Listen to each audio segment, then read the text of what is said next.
제가 금요일 밤에 새롭게 주일날 조금 이렇게 준비를 하고, 원래 제가 금요일 전에 설교 준비한 게 있었는데 요즘 제가 우리 교회에 대한 설교 좀 하잖아요.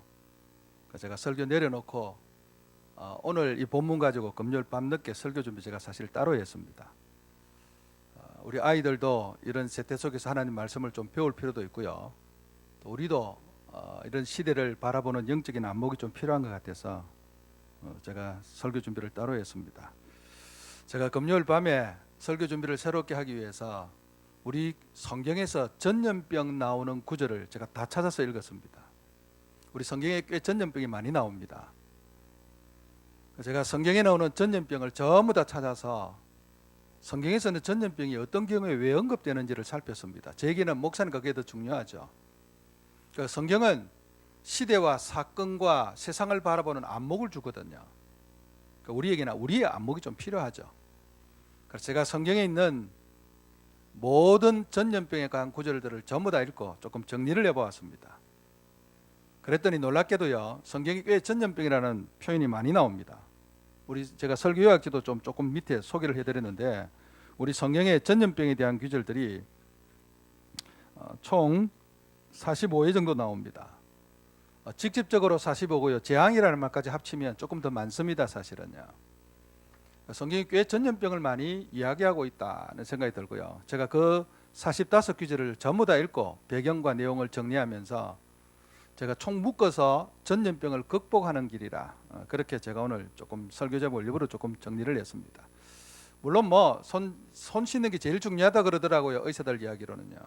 하여튼 손을 열심히 부지런히 씻도록, 주로 거기서 거의 대부분 다 이루어지니까요. 들어오고 나가고 가실 때 손 열심히 씻는 게 제일 중요하고요. 손 세정제로 소독하는 거 중요하고요. 그 다음에 열이 나거나 문제가 생기면 빨리 연락해서 검사받고 하는 게 제일 중요하죠. 그러나 그것이 다는 아니고요. 우리는 그보다 훨씬 더 중요한 기본적인 것들을 좀 깔아야 될 필요가 있다, 이런 생각이 듭니다. 사진을 좀 띄워주실래요? 이거 뭔지 아세요? 초등학생들, 이거 뭐예요? 뭐라고요? 뭘 같이 보여요? 우리 어르신들 이거 뭡니까? 천상갑입니다. 천상갑입니다. 여러분, 이 천상갑이라는 이 산자는 묘산자, 산할 때 산자를 씁니다. 이 천상갑은 산을 뚫는 갑옷이라는 의미에서 천상갑입니다. 밖에 이렇게 두꺼운 이렇게 갑옷처럼 입어놨죠. 저게 우리 손톱 성분하고 비슷하다 그러는데요. 제가 오늘 저걸 왜 보여드릴까요? 이번 주 중에 우리 뉴스 할 때 저거 몇 번 나왔습니다. 그 중국의 학자들이 지난번에 제가 그 박쥐에서 박쥐 고기를 먹으면서 거기에서 이렇게 오한폐렴 바이러스가 사람 몸에 숙주로 들어왔다, 이런 말씀을 좀 드렸는데요. 그것과 더불어서 이번 주에는 저 천상갑에서 숙주가 됐다는 뉴스가 좀 많이 나왔습니다. 지금은 계속 가설이죠. 확정된 건 아닌데요. 박쥐가 될 수도 있고 천상갑이 될 수도 있겠죠. 근데 여러분, 저 천상갑은 천년기념물입니다. 그리고 뭡니까, 전체적으로 이렇게 보호해야 되는, 아주 세계적으로 중요하게 보호하는 희귀종 중에 그렇게 되어 있습니다. 원래 사실 아시아에 저게 굉장히 많았는데요, 저게 희귀종이 되고 보호종이 된 이유는 사람들이 하도 잡아먹으니까. 그 제가 깜짝 놀랐습니다. 저거 먹을 게 어디 있다고요? 여러분, 저 먹을 게 있습니까, 저게? 저걸 또 가래미 안에 뭘 조금 있긴 하겠죠. 저거 먹을 게 어디 있다고 저걸 왜 잡아먹는지. 그 제가 깜짝 놀라서 저거 왜 먹는지 살펴봤더니 저게 콩팥하고 또 무슨 심장하고 좋다는 이야기도 있고, 또 정력제라 그래가고요. 또 정력제라면 사람도 또 눈물이 불키고 또 잡아먹잖아요. 그래서 저걸 하도 잡아먹어서 지금 너무 희귀해져서 지금은 보호종으로 그렇게 하고 있다고 그러는데, 그것도 아마 저게 중국의 시장에서 이렇게 아마 거래가 되는 것 같아요. 근데 저기서 나온 바이러스하고 사람 몸에 들어온 이번에 그 신종 코로나 바이러스하고 99.1% 일치한다고 그러니까 가능성이 충분히 있겠다 싶기도 해요. 근데 저거는 이번에 그 시장, 그 수산 시장에서 이렇게 있던 것을 가지고 검사한 게 아니라서 또 불확실하다, 학자들 간에 좀 의견이 있습니다. 근데 여러분, 이렇든 저렇든 어떻든 제가 지난주도 좀 그런 말씀드렸는데요, 박쥐에서 잡아먹었던, 저기에서 와서 인간의 몸에 기생했던 중요한 것은 인간의 탐욕입니다. 인간의 탐욕입니다. 우리 성경에 전염병이라는 재앙이 주는 45군데 성경의 메시지를 다 찾아보면 하나님의 메시지는 다 동일합니다. 하나님께서 이것들을 주실 때는 인간에게 주시는 경고입니다. 경고입니다. 우리 성경에 이 전염병이라는 말이 제일 많이 나오는 데가 예레미야하고 에스겔입니다. 절반 이상이 나옵니다. 여러분, 예레미야하고 에스겔은요, 이스라엘 백성들에게 주신 하나님의 경고의 메시지가 담겨 있어요. 이스라엘 백성들이 하나님 앞에 하도 영적으로 엉망이고 하나님 말씀대로 살지 않고 신앙이 엉망이니까 하나님께서 이스라엘 백성들에게 경고를 주시는데 그 경고 속에 이 전염병 재앙이 많이 언급됩니다. 그 다음에요, 이 전염병 재앙이 많이 언급되는 것이 출애굽기에도 많이 언급됩니다. 이것은 이스라엘 백성들을 악대하는 애굽과 하나님 연관이 좀 있습니다. 우리 성경적으로 보면 전염병은 저절로 생기는 병은 아닌 것 같고요. 하나님께서 인간에게 주실 재앙을 주실 때 경고의 메시지로 전염병들을 한 번씩 일으키시는 것 같아요. 제가 조금 이렇게 그냥 학창 시절에 읽었던 책들이 기억나서 자료를 제가 어제 일부러 좀 뒤져봤습니다. 제가 역사에 관심이 있어서 역사적인 것들 좀 많이 보고 뭐 늘 정리도 하고 좀 그렇게 하는데 가르치기도 하지만 우리 인류의 역사를 보면 하나님께서 인류 역사에 큰 재앙들을 큰 획을 그으며 주실 때가 있었습니다. 예를 들면 흑사병 같은 페스트죠. 여러분, 흑사병은요, 그 병에 걸리면 사람 몸이 시커멓게 아주 변해져서 죽기 때문에 흑사병이라고 그랬습니다. 여러분, 학교 다닐 때 공부하신 거 기억나세요? 흑사병이 유럽에 1370년, 60년대 14세기 후반때 유럽에 들어와 갔고요. 이탈리아 통해서 들어왔는데 전쟁 중에 그 흑사병 걸린 사람을 성 안에 하나 집어 던져 넣었더니 온 성이 다 흑사병 걸려서 다 전멸을 하게 되어졌죠. 그러면서 유럽 전체 퍼져갔습니다. 제가 학창 시절에 책을 읽었던 기억이 나서 어제 자료를 뒤져보니까 여러분, 그때 유럽 인구의 3분의 1이 흑사병으로 죽었습니다. 여러분, 이건 어마어마한 겁니다. 한 2,500만 명 죽었다고 그러는데 3년 동안 흑사병이 창궐 해서 한 2,500만 명이 그 병에 죽어갔습니다. 그런데 여러분, 흑사병 시작은요, 중국에서 시작됐습니다. 그것도요. 중국에서 시작돼서 그게 어디로 옮겨졌는가 하면 징기스칸이 세상 정복하면서 가지고 중앙아시아 통해서 그렇게 넘어갔습니다. 그러니까 인간의 탐욕이죠.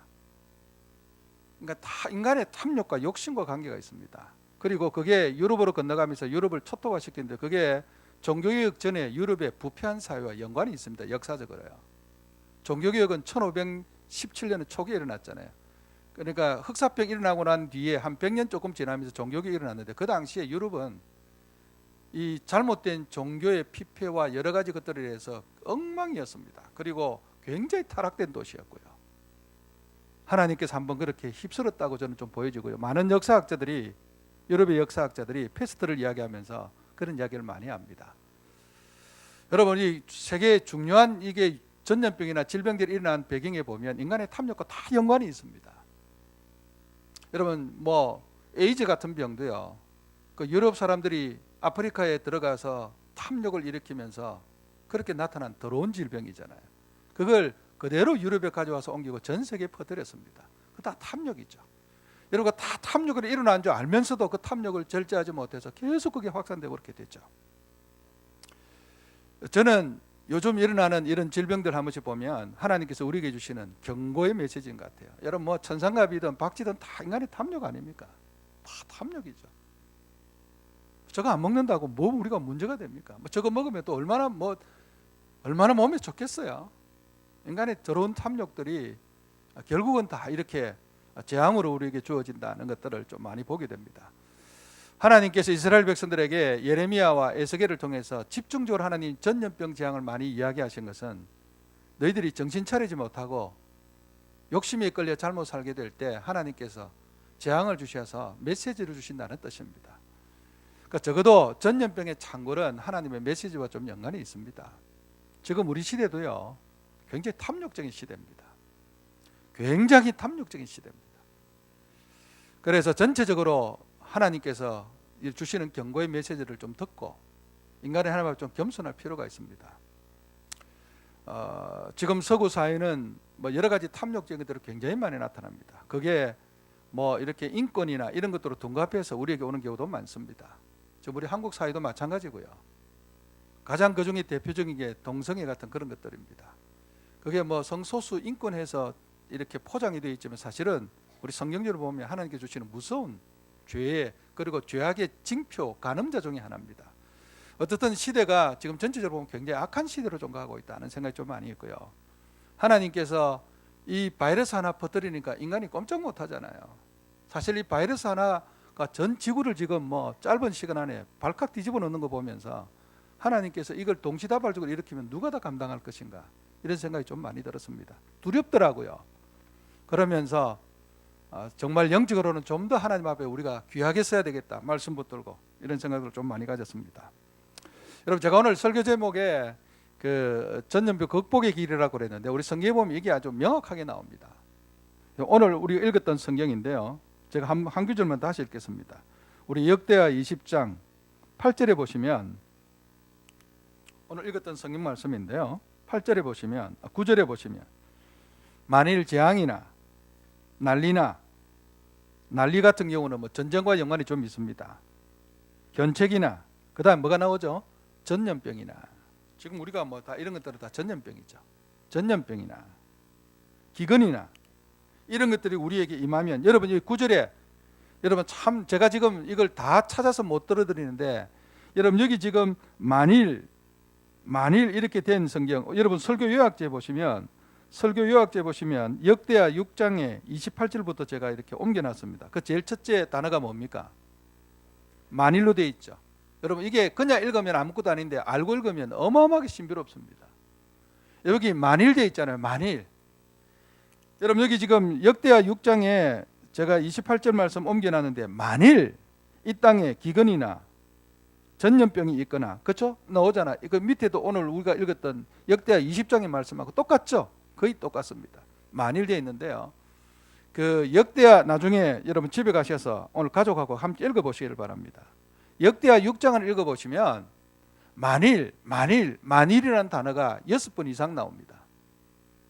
그래서 실제적으로 우리 번역은 6번밖에 안 되는데 실제적으로 본문에 나오기를 7번 나오거든요. 그러니까 저는 기도를 조금 더 세분화시키는데 뭉뚱그리면 솔로몬의 성전 건축 기도가 이 7번의 만일로 요약되고 있는 것을 볼 수가 있습니다. 이 만일이라는 거는요. 솔로몬이 성전을 건축해 놓고 이 성전에 모여서 온 백성들이 모여서 기도할 때 솔로몬이 대표 기도했거든요. 왕이 대표 기도하면서 하나님 앞에 만일 하나님 적들이 쳐들어오면 만일 하나님 전염병이 창궐하면 만일 하나님 우리에게 기근이 생기면 만일 하나님 이렇게 만일을 7번을 이야기합니다. 우리 역사 속에 만일 이런 경우가 생길 때 우리가 이 교회에서 기도하면 하나님 우리의 기도를 들으시고 그 역병으로부터 전염병으로부터 기근으로부터 난리로부터 하나님 우리를 지키시고 하나님 우리를 도와주십시오 라고 하는 기도가 여기 6장에 기록되어 있습니다. 그때 만일 이래 되어 있는데요. 오늘 여기 9절에도 보면 또 만일 하고 오늘 본문이 시작이 되고 있습니다. 그래서 여러분 오늘 이 본문의 9절에 나오는 만일라는 이 기도는 여호사밧 왕이 혼자 지어내서 하는 기도가 아니고 솔로몬이 이미 역대하 6장에 수백 년 전에 한 기도를 지금 그대로 가지고 오는 겁니다. 그러니까 성경을 알고 있다는 이야기죠. 그러니까 하나님 말씀을 배워야 될 필요가 이제 그래 있는 겁니다. 여러분 제가 어제 금요일 날 밤에 성경에 나오는 45구절의 전염병 기절을 다 끄집어내고 제가 다시 정리를 한 이유는 성경에서 말씀하시는 우리에게는 제일 중요하니까요. 그게 길이니까요. 성경이 우리의 길이거든. 이 역대하 여기에 나오는 이 말씀들을 읽어보면 솔로몬이 성전을 건축하고 난 뒤에 성전 건축이 우리에게 주는 의미가 무엇인지를 굉장히 중요하게 설명했어요. 제가 우리 수요일 날 아침에 열왕기상 공부할 때 이거 다 공부를 다 자세하게 했는데요. 여러분 우리가 구약 성경에서 성전을 제일 먼저 지은 사람이 솔로몬입니다. 그전에는 천막이었거든요. 성전 건축의 중요성을 제일 먼저 깨달은 사람은 다윗입니다. 그러니까 다윗은 자기 생애에 자기 손으로 하나님의 성전을 짓고 싶었어요. 그래서 금과 은과 모든 것 준비 다 해놨는데 하나님이 다윗 너는 전쟁하느라 손에 피를 너무 많이 묻혀서 성전 짓기 합당치 않다. 그만큼 하나님의 성전이 중요합니다. 내가 너의 아들을 통해서 성전을 짓게 할 테니까 너는 준비만 해라. 그 다윗은 눈물을 머금고 성전 건축을 못했습니다. 솔로몬은 아버지의 유언을 받아서 왕이 되자마자 제일 먼저 힘써서 수년에 걸쳐서 하나님의 성전을 지었습니다. 그래 성전을 짓고 모든 백성들이 성전에 다 몰려와서 하나님 앞에 예배를 드리고 찬송을 드리고 경배를 드리고 제사를 드렸는데요. 그때 솔로몬이 기도할 때 이렇게 기도합니다. 하나님, 이 성전 하나님의 집입니다. 하늘에 보좌가 있고 하늘들의 보좌를 다 합쳐도 하나님의 보좌를 놔둘 곳이 없지만은, 하나님의 보좌가 그만큼 크고 위대하다는 뜻입니다. 없지만은 우리가 하나님을 위해서 정성껏 하나님의 집을 지었으니 하나님 이 보좌에 함께 계시옵소서. 그리고 이 보좌에 계시다가 아까 말씀드린 대로 만일 우리가 이런 경우가 당해서 우리가 이 성전에 와서 기도하면 하나님 들으시고 우리를 도와달라고 간구했습니다. 거기에 보면 이런 기도도 나옵니다. 하나님, 만일 우리가 저 죄를 짓고 하나님 앞에 버림받아 다른 나라에 잡혀가게 되면, 바벨론 같은데, 그럼 잡혀간 나라에서 성전에 오지 못하니까 성전을 향하여 방향만 틀어서라도 기도하면 하나님이 성전에서 들으시고 우리를 도와달라고 기도합니다. 그래서 여러분 참 놀랍습니다. 외국의 어느 나라든지 가보시면 옛날 고대 회당과 유대인 회당과 그다음에 옛날에 지었던 여러 그 이후에 지었던 성전 교회들이 많이 있는데요. 그 문들을 보면 어느 쪽에 있든지 동쪽, 남쪽, 서쪽 어느 쪽에 있든지 그 방향에서 예루살렘을 향해서 문 방향을 전부 다 정하고 있는 것을 볼 수 있습니다. 이게 참 놀라워요. 그러니까 이게 다 솔로몬의 기도의 건강한 것. 어느 쪽에 있든지 우리가 이 성전을 향해서 기도하면 하나님 우리를 들으시고 우리를 도와달라고 있는 자리에서. 그러니까 여러분, 제가 이렇게 모여서 예배를 드리고 교회를 중시하는 이유는 이게 우리의 삶의 모든 은혜의 시작이거든요. 여기에서부터 모든 게 시작돼요. 여러분, 여호사밧이라는 왕은요, 이스라엘 백성들의 왕 가운데 비교적 다윗을 따라가려고 열심히 산 왕입니다. 그러니까 이스라엘 백성들의 수십 명 왕 가운데 다윗, 그 다음에 여호사밧, 히스기야, 요시야, 이 정도가 하나님 앞에 그나마 좀 하나님 말씀대로 살려고 그나마 좀 이렇게 잘한 왕들입니다. 나머지 왕들은 다 F 학점입니다. 나머지 왕들은 다 자기 마음대로 살았습니다. 이 여호사밧 왕은 그나마 하나님 말씀을 중요하게 생각하는 왕입니다.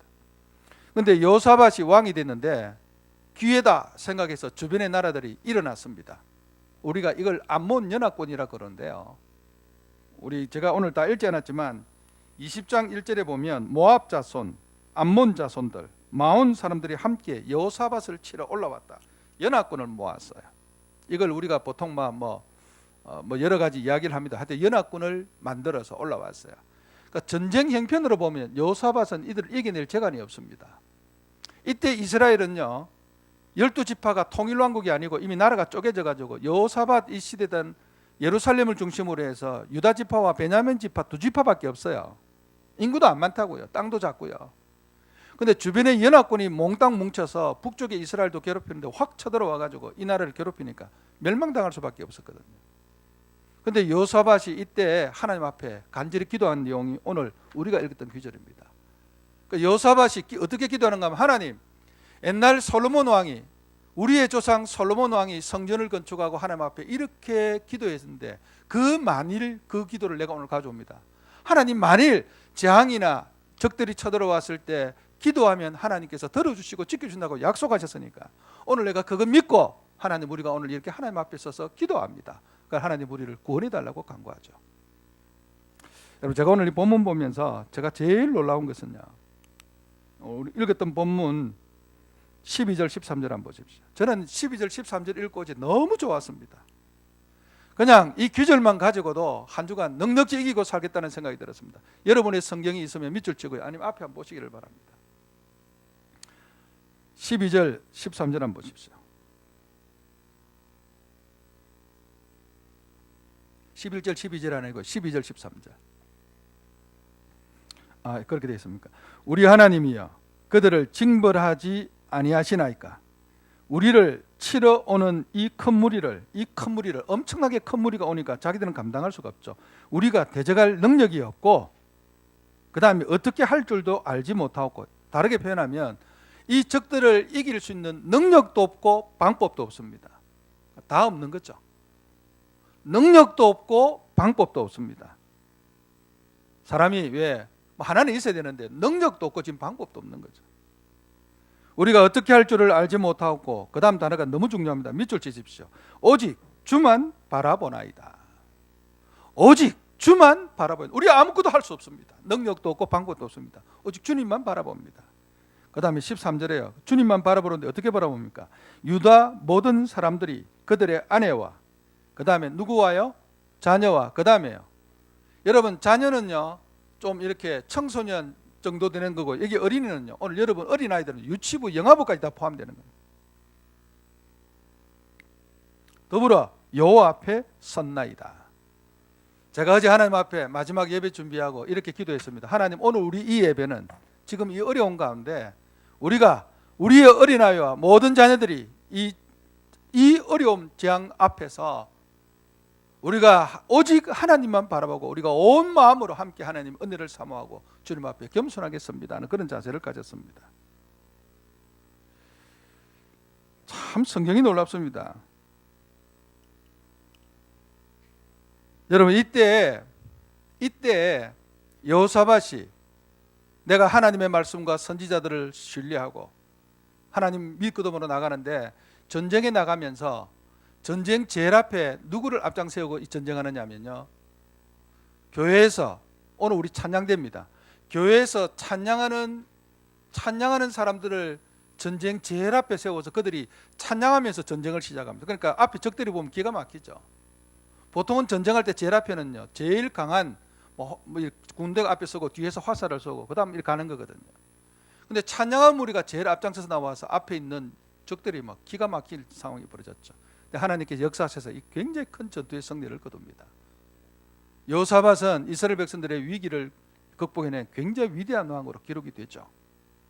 그러니까 여호사밧이 이 전쟁의 위기를 극복하는 방법은 만일이라는 이 솔로몬의 이 기도를 붙들고 그걸 자기의 삶 속에 적용시킬 줄 알았기 때문에 그렇습니다. 사랑하는 성도 여러분, 오늘 제가 여러분께 딱 드리고 싶은 메시지 이겁니다.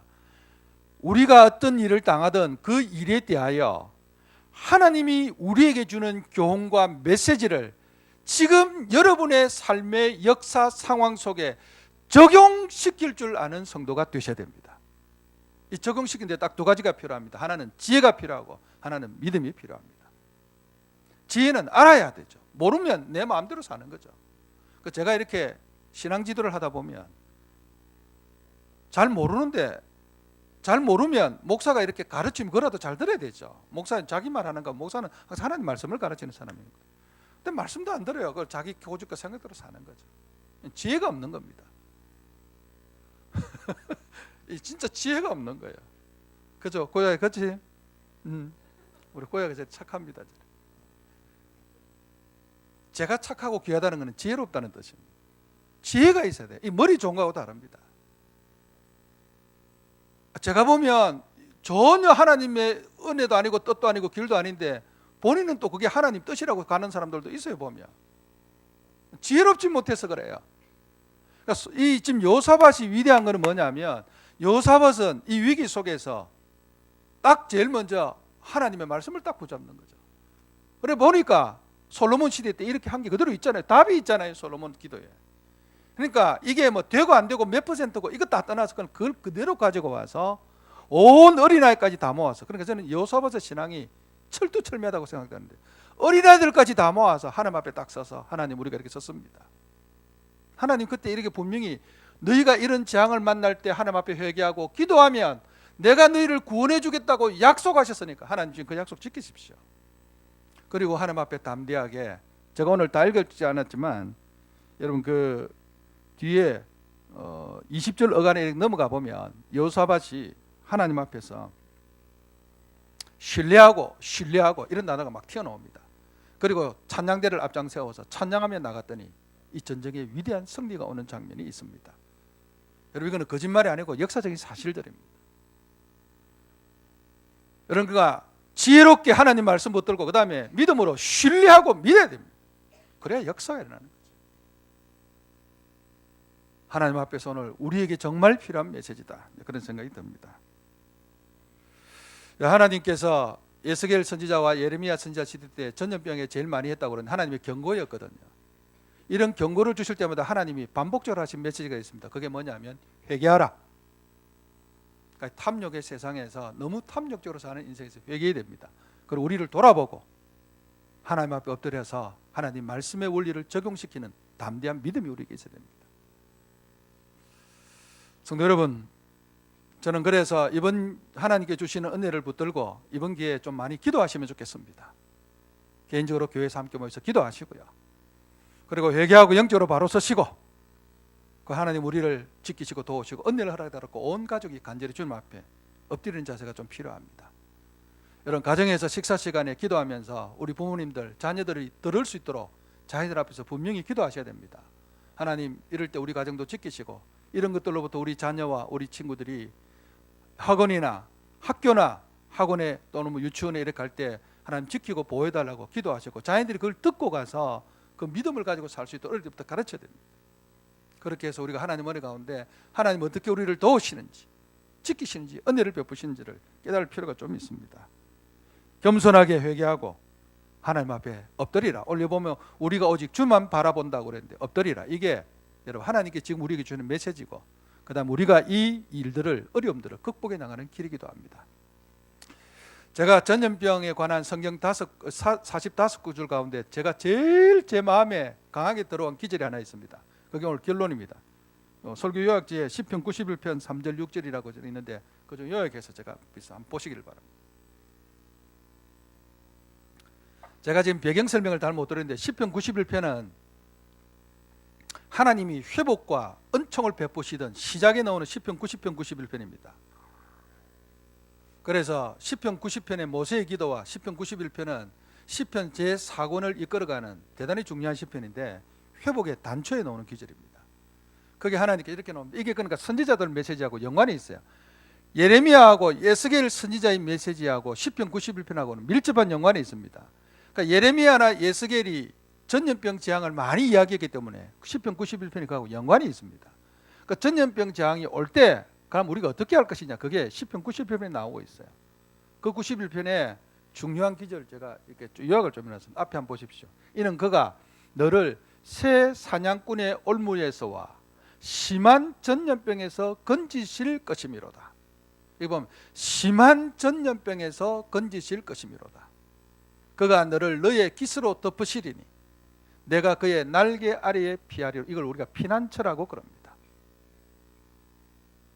그 다음에 밑에 우리 6절에 보면 어두울 때 퍼지는 전염병과 어두울 때 퍼지는 전염병이라는 것은 영적으로 흑암의 시대라는 의미도 있고요. 또 하나는 그 전염병이 퍼지는 그 시대의 그 어떤 상이 암울함도 좀 포함되어 있습니다. 어떤 어두울 때 퍼지는 전염병과 그다음 밝을 때 닥쳐오는 재앙, 저는 전쟁 같은 재앙들이죠. 그걸 뭐 하지 말라고요? 두려워하지 아니하리로다. 여기 보면 제가 일부러 빨간색으로 구별했는데 두 가지가 중요하게 떠오릅니다. 하나는 건지신다는 거고요. 하나는 두려워하지 않는다는 겁니다. 조심하시고 최대한 조심하시되, 그러나 성도 여러분 절대로 두려워하지 마십시오. 왜냐하면 하나님께서 우리를 건지실 것이기 때문에 그렇습니다. 우리 자녀들도 우리 어린이들도 오늘 이걸 잘 배우셔야 됩니다.